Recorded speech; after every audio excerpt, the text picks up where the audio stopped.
Hello students, now we have already discussed everything about motion. Let's study about its cause. See, consider this statement. An object moving with, or a particle or a body moving with 20 meter per second retards its speed and is now moving with 5 meter per second. So in this case 20 meter per second got decreased to 5 meter per second. Suppose an object is increasing its speed from 0 to 10 meter per second in 5 seconds.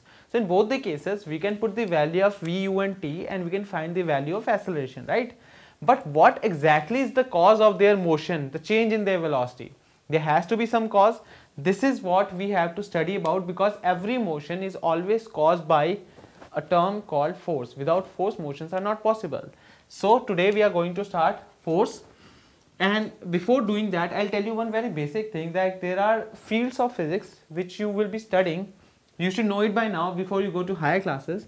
That is kinematics and dynamics. These are two parts of mechanics. So mechanics deals with the study of motion. Kinematics deals with the study of motion without considering the cause of motion, whereas dynamics deals with the study of motion as well as its cause. So in the first chapter, which was motion, we studied about the kinematics part, right? Okay.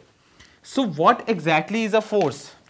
The basic introduction of force that would require is that force is a push or pull which either changes or tends to change the state of rest, state of motion, or direction of an object, direction of a moving object. I would repeat, force is an external push or pull. It could be external, it could be internal. So let's paraphrase. Force is an external or internal push or pull which either changes or tends to change the state of rest, state of motion, or the direction of a moving body, right? This is what force is. Now once we are studying about force, this is the cause of the motion, right?